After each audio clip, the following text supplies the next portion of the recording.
Donc il faut qu'aussi qu'on se comprenne et qu'il y ait vraiment raison,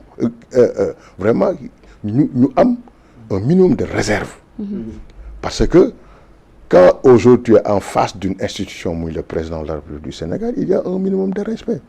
Donc si nous disons maintenant des sorties contre le président, mais c'est dû à cet laxisme bi nga xamantene mom le procureur bi wane fofu non parce que moi je pense que le procureur est le maître des poursuites si aujourd'hui gis nañ ne amna offense au chef de l'État soxlawul ay nit di porter plainte pour nga def sa liggéey sorti yi si sorti woon yow xam nga ko man xam naa ko ñi xam nañ quels sont les directeurs généraux yoo xam ils ont attaqué vraiment d'une façon très farouche à Bassirou Diomaye Faye donc ñooñu bu ñu leen arrêté woon jàpp naa ne suite bi mën na demee neneen lu dul nii donc pour delluwaat maintenant à la base moi que la sortie de Guy Marius Sagna est irresponsable, incompréhensible et qui nécessite vraiment des sanctions pour que plus jamais ça. Parce que lii vraiment beaucoup ci loo xamante ne day cëral kilifa. doy na war ne en tout cas Adja Aziz ci réaction bi. par rapport xam nga nekk na la nga xamante ne ni bon duñ ko rafetlu dans un parti mais quand même est-ce que lii du wonewaat rek encore une fois que bon le président le premier ministre ba muy désigné aussi le président Bassirou Diomaye Faye daanaka Sonko Diomaye moom lañ nàmpatale askan wi ba tey ñu voté leen si loolu noonu déjà ndax quand même suñ gisaatee itam attaque yoo xamante ni nii day jóge comme ñenn ñi niñ ko gisee envers jóge si le premier ministre dem si président de la République est-ce que mën nañ jàpp que ne loolu mën nañu dafay waroo ak li nga xam ne moom lañ diggan askan wi Sonko Diomaye bi ak Diomaye mooy Sonko wala rek dafa nekk la nga xamante ni peut-être ab xëy na ab fissure boo xamante ne nii am na seen diggante la ñoom ñaar par rapport ak li nga xamante ni moom lañ diggoon askan wi. Bon man dama jàpp ne s'il y a fissure ça n'arrange pas ce pays parce que ñii nag ñu ngi fi doog a def 1 an 6 mois. Donc nous ne sommes pas prêts maintenant à vivre des situations très compliquées parce que ce qui est sûr et certain moi que nous au-delà maintenant de ce régime notre préoccupation c'est le Sénégal et son avenir aujourd'hui dañoo jaayoon vraiment benn concept sénégalais mooy Diomaye mooy Sonko mooy Diomaye donc ñun li nga xam te ne moom lañ doon xaar si ñoom mooy que engagement yi ñu jëloon à l'endroit du peuple sénégalais ñoom ñu ne ci mais dañu gis ne bi ñu ñëwee ba léegi la situation va de mal en pire une situation difficile précaire vraiment les Sénégalais souffrent qu'on le dise ou pas donc ñun foofu lañ leen di xaar maintenant fissure bi en un moment c'était très visible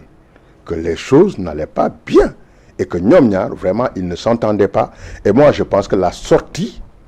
de Sonko a fini de nous montrer réellement qu'il y avait problème.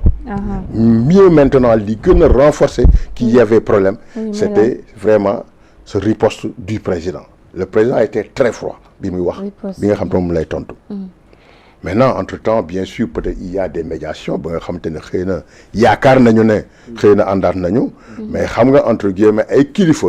dafa am boo xam bu ñu fa tolloo dañuy jiital l'essentiel. mooy que xaritoo amul neexoo amul mais dinañ maslaa ndax li ñu boole donc li leen boole fi mu nekk nii mooy intérêt nation bi xëy na ci loolu la ñu nekk mais ñun ñu nekk ci loolu wala nekkuñu ci loolu intéressé ñun li ñu intéressé mooy nan la ñuy def pour décanter la situation précaire que vivent les Sénégalais li nga xamante ne nag moom la ñu mën a constater mu nekkoon lu réel mooy que Bassirou Diomaye Faye boo xoolee comportement ak ni nga xam moom lay doxalee il cherche à être loyal donc il cherche à être loyal vis-à-vis maintenant du PM Ousmane Sonko ndax jàpp ne ne ginnaaw yàlla xëy na ci barke Ousmane Sonko la nekkee président loolu moom moo andi woon sa réaction au palais bi muy naan na xool loolu moo andi peut-être réaction entre guillemets bu nga xamante ne mën nañ ko attaquer te du réagir ñun nag li nga xamante ne moom la ñu soxla dëggantaan mooy que un état stable maintenant un état stable à côté ñoom engagement yi nga xamante ne moom moo leen jural les 54% ñu ne ci merci en tout cas mu ngi noonu d'ailleurs président internet yi merci beaucoup si leeral yooyu noonu ñoom Marijo Kane ak Alassane Ndoye gis nañ ko loolu ngeen di réclamer dinañ ko réactualiser effectivement la régie bu ko defee rek ñoom ñu mën a ñëw ci liñ leen di wax noonu firi na bon Assane Diouf firi na voilà mu des ñeneen ñi en tout cas mais aussi y a kan la sax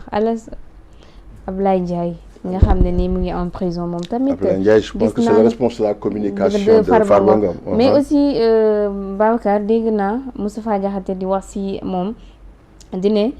ci biir kaso ba ci boppam. Ablaye Ndiaye tabax na fa ay chambre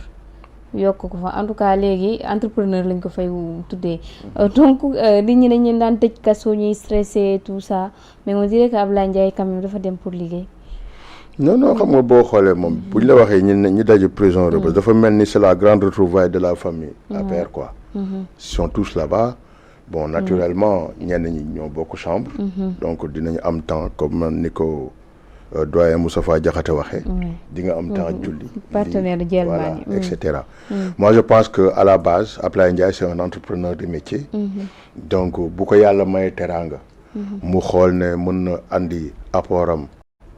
au sein de la prison moi je pense que dañ koy rafetlu loolu dafay wane ne une fois de plus c'est un citoyen. c'est un patriote. il a envie de contribuer au développement de sa nation. loolu daf lay wane ne la rek nit ñi bonuñu. donc je pense que prison warul nekk sanction mais dafa war a nekk benn outil vraiment boo xam dina mën a delloowaat nit ki ci yoon bi nga xamante ne dafa ko wàccoon. loolu nag man vraiment comme ni nga ko déggee noonu laa ko déggee mais loolu dañ koy rafetlu mais aussi vraiment si seen plateau bi aussi ñu encouragé waat Ablaye Ndiaye ndax ñi nekk prison ëpp ko ay moyens bari na fa moom su jëlee yenn initiative yi def ko vraiment c'est pour soulager les prisonniers yi nga xam ñoom ñoo fa nekk c'est le moment aussi de le rendre hommage et de le féliciter et de l'encourager di ko ñaanal yàlla mu génn si xat-xat yi mu nekk en tout cas ñu ngi koy ñaanal bu baax a baax d'ailleurs ñu ngi ñaanal ñëpp moo xam ñi fa nekk ñëpp parce que prison ba nekkul ay homme politique rek a fa nekk am na ñu bëri ñu fa nekk seen ay cas puisque kenn xamu leen moo tax waxuñu ci ñoom mais na leen yàlla may liberté ñu delluwaat seen ay kër donc la régie Assane Diouf firi na mu ngi këram dina law di leen ko de bàyyi fa ñu en attendant ñee di génn ñu des ci leneen mu di plan de redressement Babacar bi nga xam ne Pastef ñoom daanaka le premier ministre le gouvernement proposé nañ ko à l'Assemblée fa nga xam ne nii moo di ca Grand Théâtre démb APR génn nañ ci def ci ab sortie xam le rek ne plan de redressement bi du plan de redressement bu légal mais non seulement légalul mais amul fenn fooy dugg ci site état yi gis fa plan bi PowerPoint lañ ko daal di tiré non seulement yemuñu foofu mais moom Oumar Youm nee na plan bi moo nekk arnaque du siècle déjà plan bi yow ban jàngat nga ci def. bon moi je pense que le plan de redressement social et économique xaw ma donc man ma tuddee ko plan de réorganisation fiscale. Parce que quand on parle de l'économie